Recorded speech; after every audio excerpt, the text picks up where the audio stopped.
തയ്യാറാക്കാൻ പോകുന്നത് സവാള വെച്ചിട്ടുള്ള ഒരു സിമ്പിളായിട്ടുള്ള റെസിപ്പിയാണ്. അപ്പോൾ ഞങ്ങൾ ഇന്ന് ഉണ്ടാക്കുന്നത് ഒനിയൻ റിങ്സ് ആണ്. ഇതിന് മെയിനായിട്ട് ആവശ്യമുള്ളത് സവാള ഇതുപോലെ റിങ്സ് ആയിട്ട് അരിഞ്ഞെടുത്തതാണ്. ഇങ്ങനെ ചെയ്യുമ്പോൾ പ്രത്യേകമായിട്ട് ശ്രദ്ധിക്കേണ്ടത് സവാളയുടെ വെള്ളത്തിൻ്റെ അംശം കളയുന്നതിന് വേണ്ടിയിട്ട് മൈദപ്പൊടിയിലൊന്ന് മുക്കിയെടുക്കുന്നത് നന്നായിരിക്കും. ഇനി ഇതിനാവശ്യം വേവിച്ചെടുത്ത ഉരുളക്കിഴങ്ങും തൈരും മിക്സിയിൽ അടിച്ചെടുത്ത മിക്സാണ്. ഇത് ഞാൻ മുന്നേ തയ്യാറാക്കി വെച്ചിട്ടുണ്ട്. ഇതുപോലെ ആയിരിക്കും ഈ മിക്സ്. ഇനി ഈ മിക്സിലേക്ക് 1 ടേബിൾ സ്പൂൺ മൈദ ചേർത്ത് കൊടുക്കാം. ഇതുപോലെ തന്നെ 1 ടേബിൾ സ്പൂൺ അരിപ്പൊടി ചേർത്ത് കൊടുക്കാം.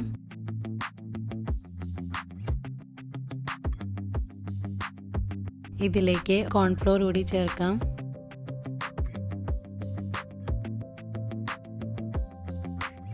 ആവശ്യത്തിന് വറ്റൽമുളക് പൊടിച്ചത് കൂടി ചേർക്കാം. വറ്റൽമുളക് ഇല്ലെങ്കിൽ സാധാരണ മുളക് പൊടി ചേർത്താലും മതി. ഇനി നമുക്കിത് നന്നായി മിക്സ് ചെയ്തെടുക്കാം. അരിഞ്ഞെടുത്ത സവാള ഈ മിക്സിലേക്ക് നന്നായി മുക്കിയെടുത്തതിന് ശേഷം 2 മിനിറ്റ് ഡ്രൈ ആവാൻ വയ്ക്കാം.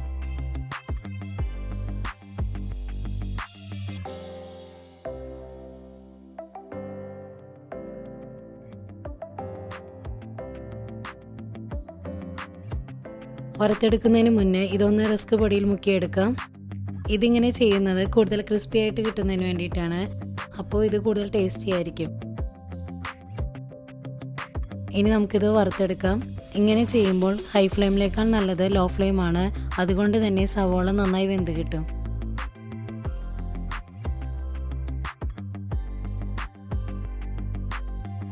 അപ്പോൾ നമ്മുടെ ഒനിയൻ റിങ്സ് റെഡി ആയിട്ടുണ്ട്. വളരെ ഈസി ആയിട്ടുള്ളൊരു റെസിപ്പിയാണ്. നിങ്ങളെല്ലാവരും ട്രൈ ചെയ്ത് നോക്കി നിങ്ങളുടെ അഭിപ്രായങ്ങൾ കമൻറ്റ് ബോക്സിലിടുക. വീഡിയോ ഇഷ്ടമായെങ്കിൽ ഷെയർ ചെയ്യുക. കൂടുതൽ വീഡിയോകൾക്കായി ചാനൽ സബ്സ്ക്രൈബ് ചെയ്യുക. മറ്റൊരു വീഡിയോയുമായി വീണ്ടും വരാം. അതുവരേക്കും ബൈ.